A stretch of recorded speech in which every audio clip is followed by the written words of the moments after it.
Tonight on Reporting Scotland, a jury hears a fruit merchant accused of being involved in a drug smuggling operation looked like a broken man after police raided his business. He's one of 6 men on trial after nearly a ton of cocaine was found hidden in a cargo of bananas bound for Glasgow in 2020. Also tonight, a government programme which has distributed more than 60,000 free iPads and laptops is being delayed to help fund pay deals for council workers. And coming up, the tool which researchers hope could one day predict how likely someone is to develop dementia. Coming up in the sport, Matt O'Reilly says it was time for a new challenge after completing a £25 million move from Celtic to Brighton. And with record sales on the rise, we go behind the scenes of Scotland's only vinyl pressing plant. Hello, I'm Laura Miller. Welcome to Monday's programme.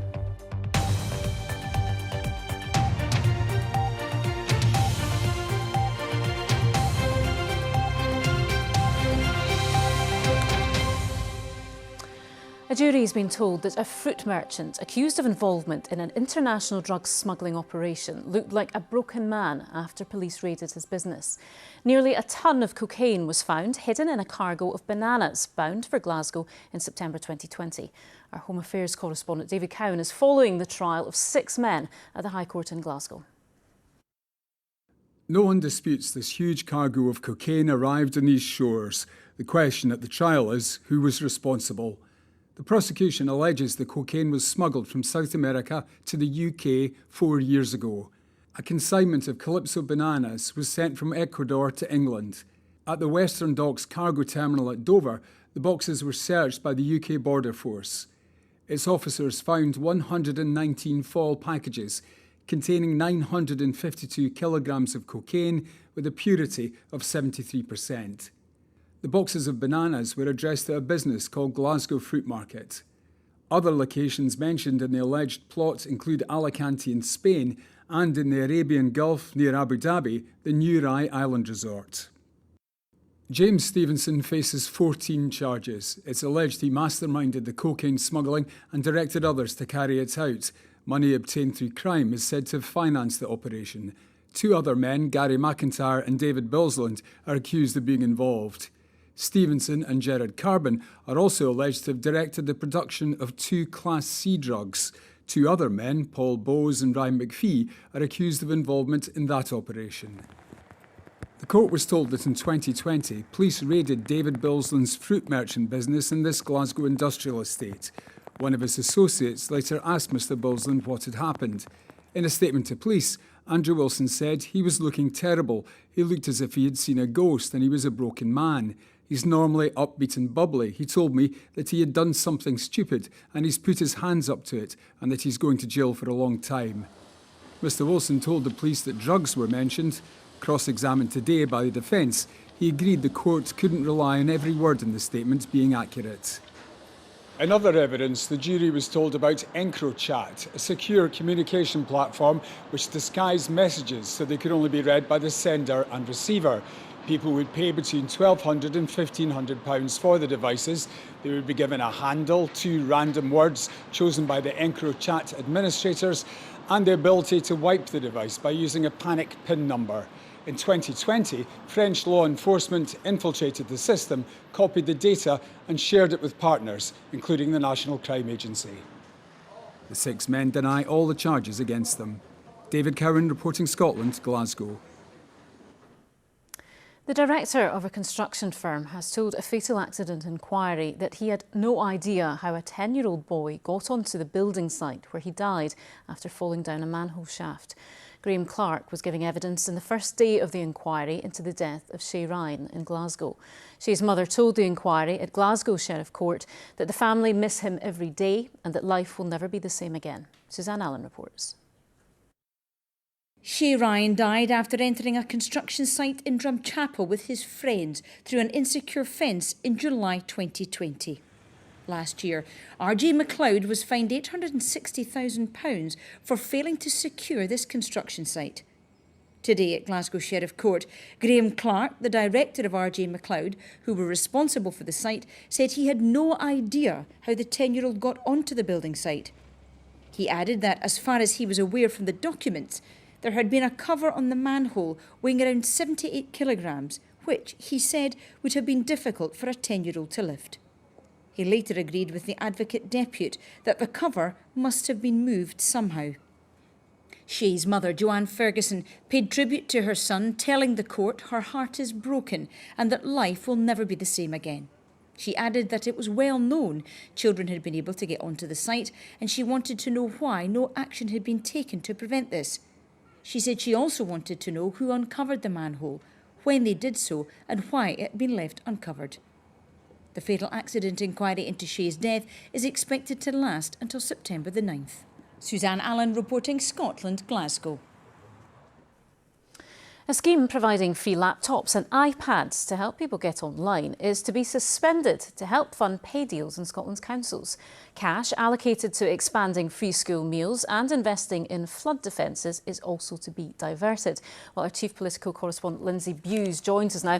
Lindsay, what do you think this tells us then about where the government is making savings? Well, Laura, the government had put an extra £77.5 million on the table to try to settle a pay deal with council workers and avert a strike. That deal is now being considered by unions, but in a letter from the Finance Secretary, Shona Robeson, to council leaders, we got more detail about how it will be funded. Now, that includes a £10 million saving from a delay to a programme for digital devices for children and young people. It includes diverting cash from the free school meals expansion and flood defences projects as well. Now, the government said it had to find the money from within this year's budget. It says that the money will be reinvested in next year's budget, reinstated, and that ministers are still committed to the government's priorities. But pay awards are, of course, a recurring cost, and next year's budget looks like it's going to be squeezed as well. And is this a sign of things to come, do you think, Lindsay? Well, I think it really is the tip of the iceberg when it comes to funding cuts, because the government still needs to find more money for that council pay deal from the Scottish budget. Shona Robeson will be back here at the Scottish Parliament next week explaining some of the detail of that to MSPs, and no doubt opposition MSPs will be asking once again why the Scottish Government wasn't better prepared for these pay negotiations, because there are more pay negotiations going on with teachers as well, for example. We will get more details, as I said, on that next week. And the bigger picture here is the warnings emanating from Westminster too. The Prime Minister, Sir Keir Starmer, due to give a speech tomorrow in which he'll say that things will get worse before they get better. Now, that sets the tone for the UK budget in the autumn and the context for the Scottish budget for the next financial year towards the end of this year. OK, Lindsay Bewes at Holyrood, thank you. Well, meanwhile, as the Edinburgh Fringe and international festivals draw to a close today, a number of shows have used their final performances to call for major arts funding to be reinstated. It was pulled by the national industry body Creative Scotland last week because it said the Scottish Government was unable to confirm its funding. Here's our arts correspondent, Pauline McLean. Do a little dance, make a little love. Just one show at one of the many festivals which take place in Edinburgh each summer. This young cast have their sights set on London's West End, and their show at the Fringe also helped shift more than 2.5 million tickets at the box office. And it's the artists who are coming here, experimenting, taking the risks every year at the Edinburgh Fringe that end up being the screenwriters, the playwrights, the cast in your movies, the technicians behind the scenes, the joiners who are, setting up structures when you see outdoor festivals. It's all of that that is seriously at risk. Why? Because Creative Scotland has already closed one of its biggest funds due to a lack of commitment from the Scottish Government.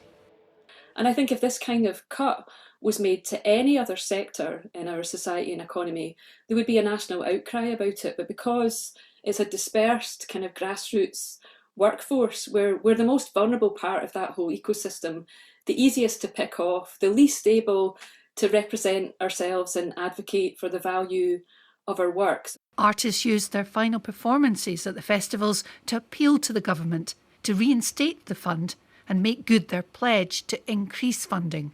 We've all just poured our hearts into making these shows. It's a slog doing that every day. You're in and out in 10 minutes. You've got to build your set, get on stage, do it. You know, you're dealing with a lot. It's so confusing as well when we have government ministers talking about how much they appreciate the arts and what it brings to Scotland, and look at Edinburgh with all these festivals. And us in the background are going, yeah, but you've just pulled out the lifeline that helps us make this. What's going on? The Scottish Government says it already provides significant funding to Creative Scotland and will continue to do so. And while the curtain may have come down on the Edinburgh festivals, the campaign to restore funding will continue. Polly McLean reporting Scotland, Edinburgh. To some of the day's other stories now. And threatened strike action by ScotRail staff has been put on hold after a new pay offer. The train drivers' union ASLEF has now asked its members to vote on the offer. It follows what's been described as constructive talks between the company and unions in recent weeks. An emergency timetable with a reduced number of services will continue in the meantime. A paddleboarder has been rescued after being blown nearly 2 miles out to sea at Portobello near Edinburgh.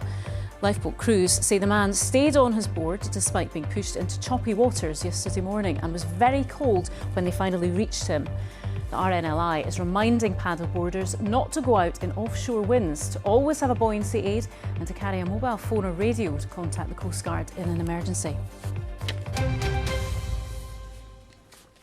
Now, brain scans collected from the Scottish population are being used to build a software tool that researchers hope could one day predict a person's risk of dementia. Artificial intelligence is being used to analyse the 1.6 million MRI and CT scans taken over a 10-year period during routine treatment in the NHS. Our science and innovation correspondent Laura Goodwin reports. 1.6 million brain images collected from patients in Scotland are now being used to help build a tool to predict the signs of dementia. Researchers are using artificial intelligence to analyse thousands of scans and then link that information with health records. We've anonymised all of those images, so it's not possible for us as researchers to identify any person. And of course, using these images needs a lot of permissions, and so we've gone through a whole process with Public Health Scotland to take account of all the confidentiality and legal arrangements that are needed to use these. It's similar to how we use data from NHS Scotland to tell us about what was happening during the COVID pandemic. The ultimate aim is to create a tool that radiologists can use when scanning for other conditions to determine a person's dementia risk. We do not exactly know what we are looking for, but the trick that we're confident we can pull out is given a sufficiently large number of brains with the diagnosis of dementias, we are confident we can investigate the association of these things. So if we see your brain, although I'm not entirely sure what it is in the first instance, I can still predict whether you are at risk. Willie Gilder was diagnosed with Alzheimer's 3 years ago. It does seem like just around the corner there are more and more treatments. And you know, those of us with a disease forever hope that, yes, there will be treatments. We're waiting to find out what happens with the approval of the latest lot. If we can come up with tools which enable early diagnosis, then that unlocks the key to possible treatment. New drugs for dementia are being tested regularly, but as yet there is no cure. The hope is this study will eventually help identify those most at risk and progress more precise treatments. Laura Goodwin, reporting Scotland. OK, let's get tonight's sport now with Amy Irons and confirmation of some big news for Celtic fans. Yes, I think we were just waiting for it to be signed and sealed. Laura, thanks very much. Good evening. Matt O'Reilly says he feels very emotional about quitting Celtic for English Premier League side Brighton, but thinks it is the right time for a new challenge in his career. O'Reilly has sealed a £25 million move to the south coast of England, a sensational return for Celtic, who paid less than a tenth of that figure to sign the midfielder 2 years ago. The deal was confirmed after Celtic eased to a 3-0 win over St Mirren to maintain their winning start to the season. But focus after the game turned to Rodgers' ability to beef up his squad to compete in the Champions League and just how he will replace O'Reilly. We want to be competitive in the competition, and I think to cover all the competitions that we're in, we want to have the strongest squad possible. Like you say, absolutely, the squad has worked very, very well. over pre-season. We've lost some players, of course, but our job is to continue to put the best team on the pitch, and that's the bottom line, and have the best squad that we possibly can. But what I do know is, come next Friday, we'll have improved the squad. Well, Roger's eagerness to improve his squad before Friday night's deadline has been echoed by former Celtic winger Aidan McGeady. He told the BBC's Scottish Football podcast that the club need to set their sights beyond domestic dominance. The onus is making inroads into Europe, and that's what every fan wants, because for the last 2 seasons the European campaigns haven't been anywhere close to what they've been in the past. I think they'll have their transfer targets identified already, and I'd be very surprised if we don't see 2 or 3 players coming in the next week, 10 days. And you can listen to the full episode of the podcast on BBC Sounds. Meanwhile, Aberdeen are the only other Premiership team with 3 wins out of 3 as their new manager, Jimmy Tillene's faultless start to life at Pittodrie continues. Pat Habibgay scored both the Dons goals in a 2-0 victory over Kilmarnock. Brad Lyons was sent off for the visitors, who have lost all of their league games so far. Hearts are just 1 point better off following a 3-1 defeat at Motherwell. Tom Sparrow latched onto a defensive mistake to seal the win for the hosts, who move into the top 6. After winning the URC title last season, Glasgow Warriors are hoping to build on that success when the new campaign gets underway in a few weeks' time. The Scotsman side returned to pre-season training after securing the first piece of silverware for a Scottish club in 9 years back in June. And assistant coach Peter Murchie says it's imperative the side continue to improve.